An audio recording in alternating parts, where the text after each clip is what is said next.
It's so nice to have you with us, and it's just going to be a rare treat today. I don't know what to tell you exactly, but I'd like for you to meet Richie Wolfe. And Richie Wolfe is, he's a Renaissance man. You could say that, sure. Yeah, sure. He is a cyclist and a filmmaker and a man who is dedicated to causes. And I think, I don't want to spoil your public image, but that's really a good thing to be dedicated to a good cause. I agree. Yes. Now, I have to tell you what he did because it's kind of crazy. Richie decided that he was going to ride a bicycle 10,000 miles. 10,000, yes, I said 10,000 miles. And what in the world possessed you to even think of doing that? Well,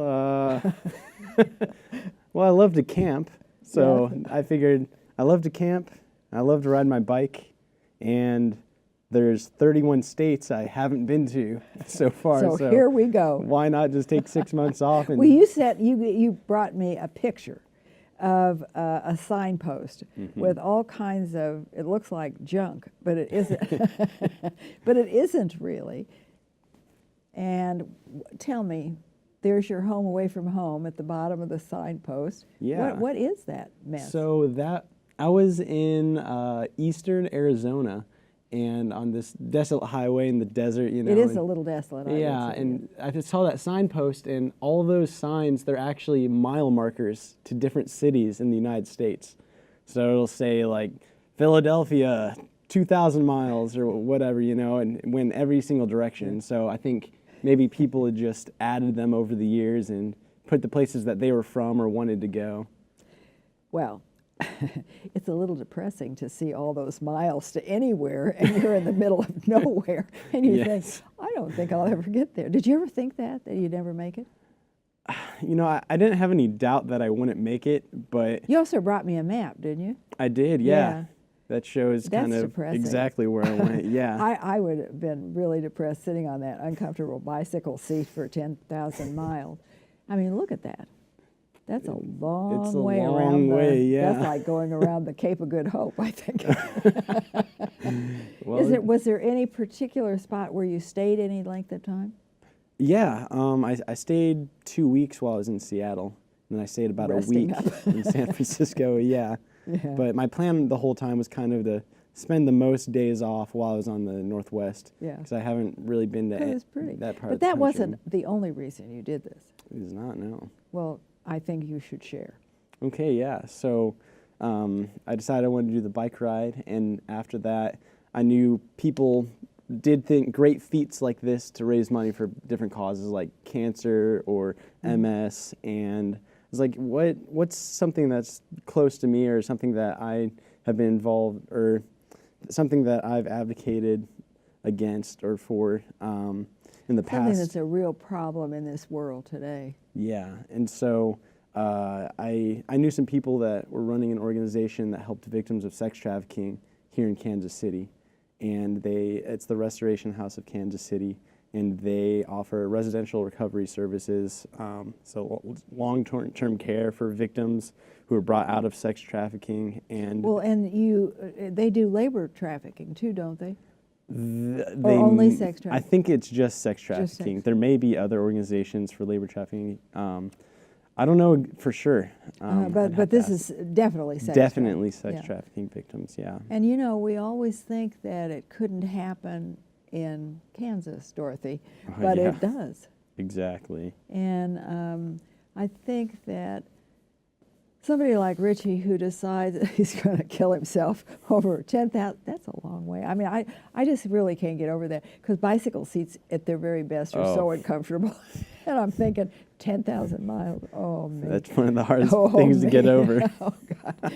Anyway, so I think anything that can be done to call attention to a problem that is slavery. Mm-hmm. And, you know, sex trafficking is slavery. It is, yeah. And it's often brutal slavery. And I have to I have to applaud you. Did you think about other causes, or was this of some particular? I did consider some others. I thought maybe raising money for clean water, like building wells in places that didn't have clean water, something like that. But I've raised awareness about trafficking, like labor trafficking and sex trafficking in the past.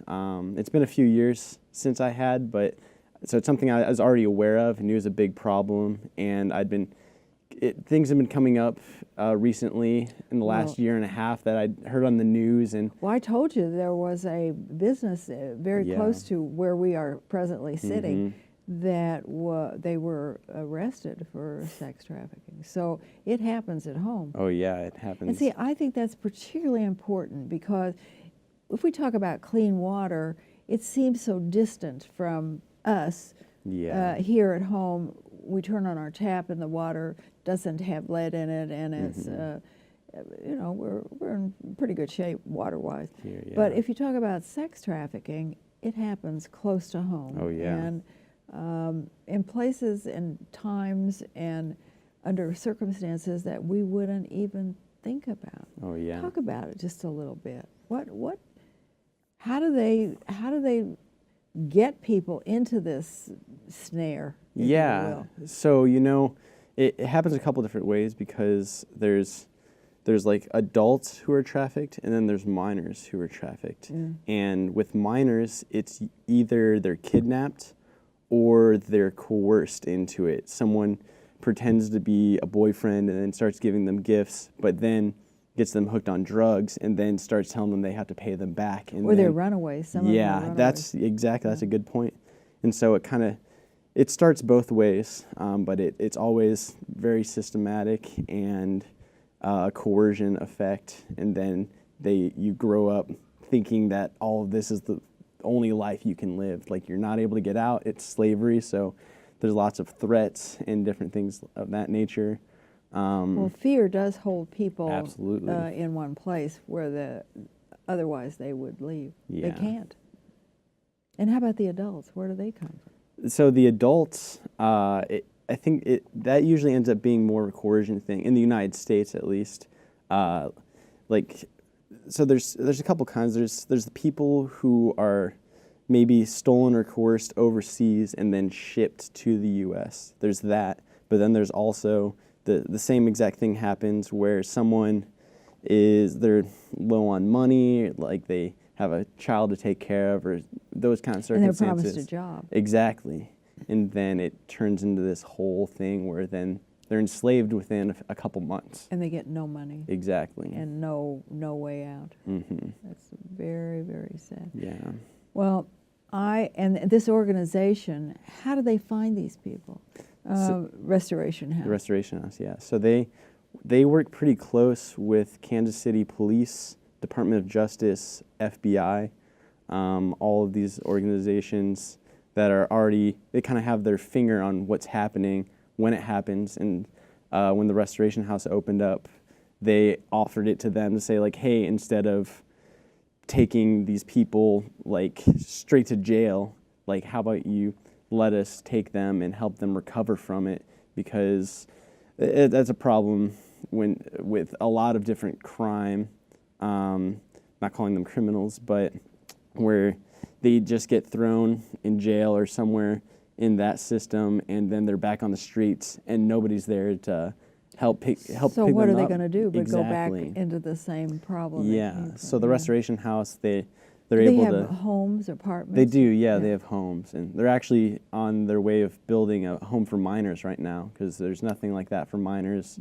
in anywhere near the Midwest. So that would be wonderful. Yeah. That really would. Well, I think that we then need to get on our bicycle and take this trip with you, and you can tell us what you've been doing. You brought me some great photographs, so we'll just kind of look at them one by one, and you can tell me truth or fiction, and I will believe you. All of them are photoshopped. That's right. And I said, you've been doing something other than riding a bicycle. Yeah, this one. So this was in Sault Ste. Marie, Ontario, Canada. It was my last day before coming back to the United States out of Canada. So I rode my bike for about 10 days there. And I stayed at a bicycle shop that had a campground just for people doing trips like me. And this girl, I can't remember her name, maybe it was Jessica. She was Love them and leave them. That's what you've done, yes. So she was doing a trip across Canada, Yeah. and she'd been there a couple days already, so she told me about this donut place that was near the campsite. And so we went, and I was overwhelmed by how giant those donuts were. I was going to say that's one big yeah. donut. So we were just both really excited, you know, and we shared our stories to each other, and you know, it was just a good time. She was we were both leaving that day in opposite directions, so we were just kind of hanging out. Well, but it's fun to meet people. It is, yeah. And when you left, so you came home after this Canadian trip?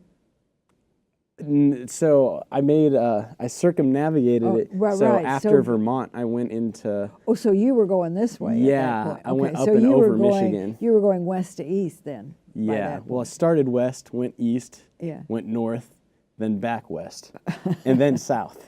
Oh, well, So- that was good planning. I went every direction. Well, that's good. Yeah. And how did you, you know, as we look at these photographs, we can kind of talk about how you spread the word.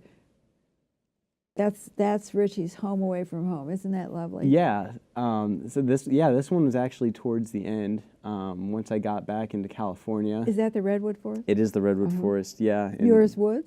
No. it actually is near Muir's Wood. It was right outside of Crescent City, so right there on the border. But yeah, I came here, and actually one of my friends that lives in California, he drove out and camped with me that night. Boy, I tell you what, sleeping. And how long did this take you? You slept in that little dude for how Yeah, long? it took me 6 months. Oh man, I wouldn't be able to move. I would be so full of arthritis and unable to get up off the It's a ground. skill in itself just to sleep in the tent. Oh boy, I want to get in the bed. I can't to sleep on the ground. Didn't you have a problem or two doing that? Not really. Oh, Maybe I yeah. will in a year or something. Maybe it'll come back to It'll haunt catch me. up with you. I mean, I was glad to come back to my bed. I'll definitely Oh, say boy, that. that is one uncomfortable home away from Yeah. home, I'll have to tell Yeah. you. Okay, so, oh, look at that. I told him with all those, there are other pictures that are better of the bicycle. It looks like a homeless person traveling around with all their stuff. That is a delightful beard you've grown. Oh, yeah, nonstop the That's whole way right. through. That's right. Talk about how, you know, as you drive this bicycle around and stop and how do you get the word out? I mean, here comes into town this person in a bicycle with all this stuff hanging off of it, and they look at you and they think, where did you come from? And so, how do you make contact and talk about your cause? Yeah, so I had people that I stayed with. I had some host homes, friends of friends, and So you knew them. You knew you were going to stay with them before you went. yeah, most of the time, but not from the beginning. It'd be a few weeks before someone would tell me they knew a person, Oh, okay. and then I'd be in contact with them. So maybe they would Like this tell all their family? friends. Yes, like this family. And so And they live where? they live in North Dakota. It was eastern North Dakota. I can't remember the city, but right on the border. Not too much out there either. Not too crowded. Oh no, No. no, it is very, very. Well, they little probably were people. glad to have you. Okay, No, they so were. you're staying with all these people. You're going from Yeah. one. How do you get the word out? That's what I don't Yeah, know. so I had my website, and on my website I had my map, and then it talked about the cause. It had where you could donate to the restoration house, and I had a video on there that explained everything. But mostly it was word of mouth. So I'd meet people in the gas station, and they would ask me what I'm doing. So I'd tell them about the bike ride, then I'd tell them that I'm raising awareness about sex trafficking, and through my website I put resources for all 50 states, similar organizations that did work like the Restoration House. There's also a website where you can get statistics, or the best statistics. There's not a lot out there, but Well, because they don't know. exactly, yeah. But yeah, so I had all these resources on my website, and I would refer to that, and I used Facebook and Twitter to find instances where the police had maybe stung an operation and saved some people. Did you contact the police in any of these cities? I did not. You did not? I did not do that. Well, getting the word out is tough. Oh, it is, yeah. It's a big I'm surprised job. that in some of the smaller places, the Lions Club or the Rotary Club didn't ask you to come and say something. Oh, yeah. If I had better planning, I probably would have set up a lot more of those. Yeah, because those are good ways to meet people, and you can take Yeah. another 10,000-mile trip. What's another 10,000 miles? I'm willing to come. Bring me to your Rotary Club. I'll speak. I'll pedal in anytime. Yeah. Well, you said that as you looked at each one of these photographs, you had a story to tell. Mhm. So I want to just go through the photographs that you brought. Well, you brought quite a few, and they're really fun. Okay. And when I looked at that one, I told Richie, I said, you've chosen really odd friends that hang like the bats. Oh my gosh. Talk about Yeah, it. so this one was the first week of the trip. My buddy, who was from San Diego, he rode up to Joshua Tree National Park with me, and he's an avid rock climber.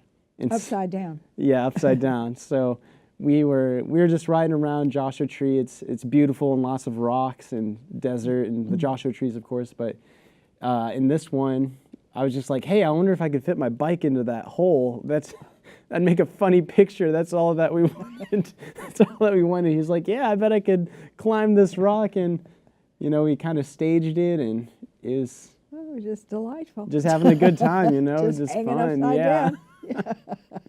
So nothing crazy with that one. It's just a lot of fun. Well, it is fun, and you can have a cause and champion the cause in all seriousness and have fun doing it. Absolutely. And I think that's what you did. Okay, so you like California. You like the East Coast better because the weather's better, I guess.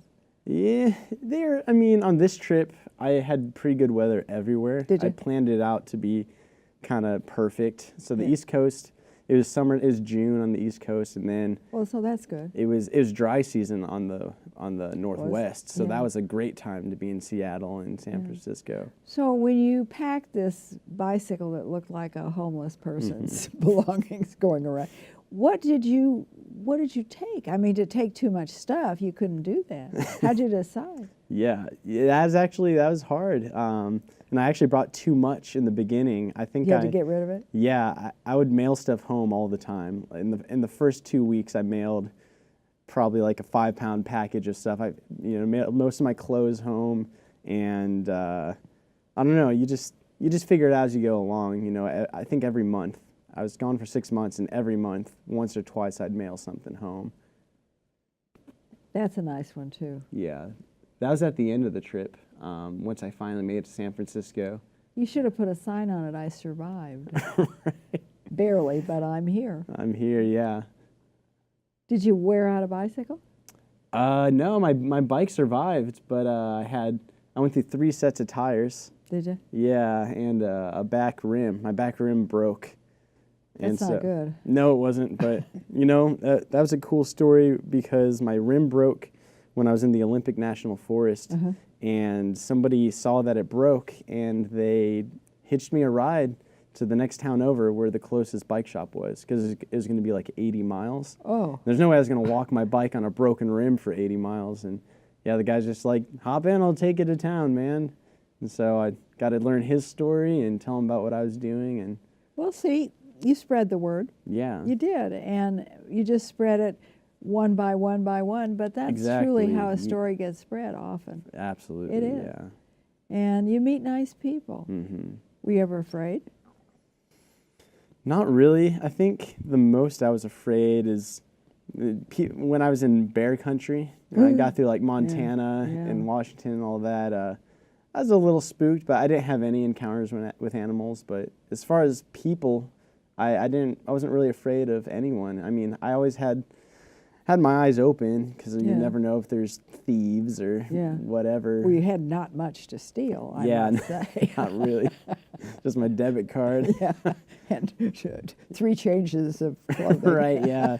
I'd just buy those tomorrow. Yeah. But yeah, I met mostly really great people. And I think that was the overwhelming theme of the trip, was how nice everyone was to me. And what did they think? What did they say when you told them about the cause, the sex trafficking, and it was, were they all aware? Were they not? How did they receive the information? So I think it was probably 70-30, like 70% of the people knew that it was happening. They'd seen an article or read or watched a documentary or something like that, and then the other 30%, they are really surprised. I think it was kind of the like, wow, I can't believe that's happening here.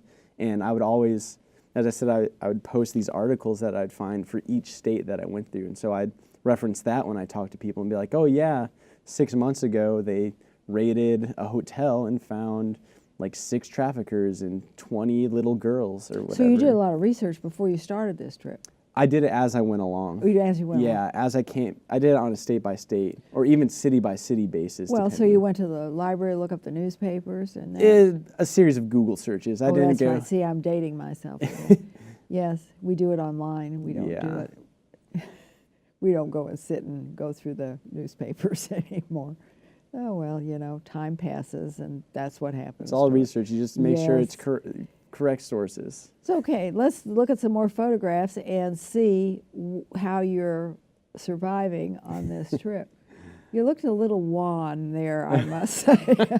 So, yeah, so that picture right there, I was in Montana. I was my last day going through western Montana, heading into Idaho. And I stayed at a city campground where the campground hosts told me about this cool little bridge. And they're I like, don't think that's so cool myself.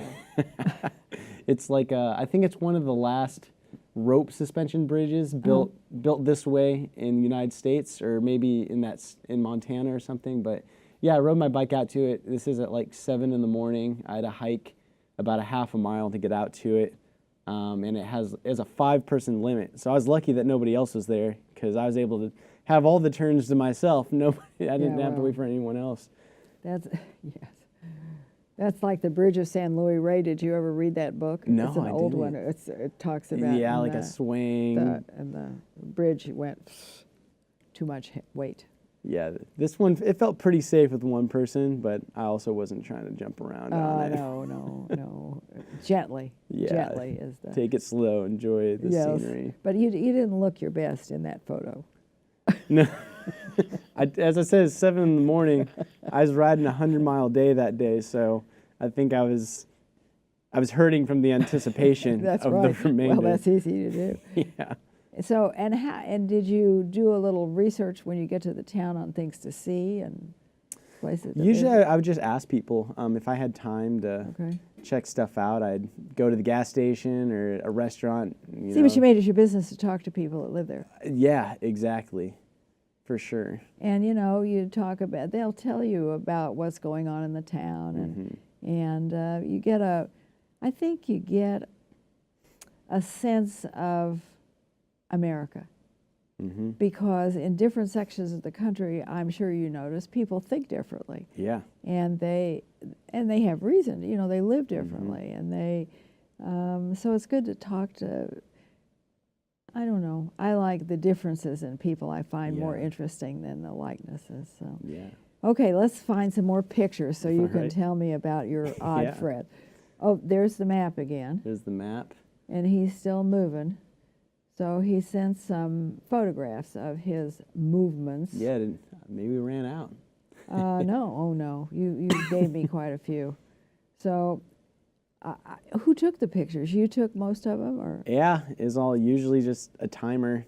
I brought a little cell phone tripod. Oh, did you? Yeah, and just set it up on a rock or something, or even on my bike, and just pose and put the 10-second So the winds timer with the on. clothes, and you brought all the Yep. the equipment. Clothes. I got to prove I was there, you know? Where was the most interesting place you stopped? Wow, the most interesting. If you'd like to go back any place, where would it be? Wow, I want to go back to Montreal, actually. Montreal's Quebec. a beautiful city. Yeah, I Yes, it is. loved it there. It was beautiful, and just the rhythm, how people live. I just Yes. felt like it's a lot different, and it's just fun to walk around. Like, Montreal is a beautiful, Yeah. beautiful city. but And there, you know, in Canada, there's some interesting things. Their transportation system, for one thing, is superb. Their healthcare system is, it seems to work. I mean, you know, I'm not a recipient of Yeah, the healthcare system, but it seems to. And so it's a nice, clean country, and those cities are really metropolitan cities. They're Yeah. interesting places. it is. So you'd like to go back to Canada? But I think the second place is, I really want to go back to Glacier National Park. It's beautiful too. Yeah, that's just And you want to see it quick because it's melting. right, exactly. Yeah. Because I didn't get I didn't get the chance to really hike around while I was there. Mainly just camp and ride through. But I'd like to go back and really experience the park. I It's agree. It's I agree. breathtaking. Let's talk just in the little time we have left about Restoration House. Mm-hmm. It's here in It's in Kansas City. Kansas yeah. City. And if we want to contribute, I'm going to give you some money before you leave, because I think that it's a good cause and I want to be a part of it. I really appreciate that. So if others want to, do we have some kind of information that we could give them that will help them to Yeah. know where to send the fund? And I think you need to tell them that the money, the overhead doesn't eat up all the money. It goes to the people who need it. Yeah.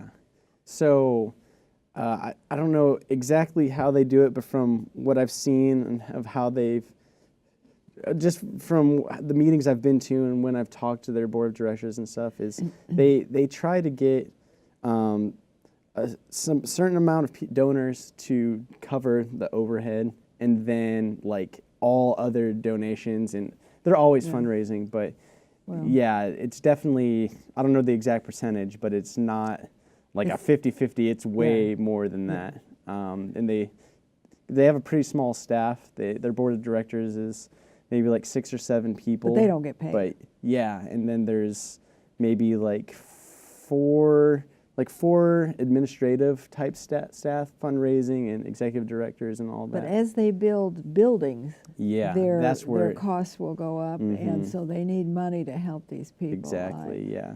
So you're going to stay active in the cause, huh? Yeah, Good for you. they're always talking to me, and I'm always talking to them. That's so. good. Just, you know, but that's a key. We have to stay alert. Absolutely, And, you know, good things sometimes sneak up on us, but bad things most definitely sneak up on us. And if we stay alert, is there a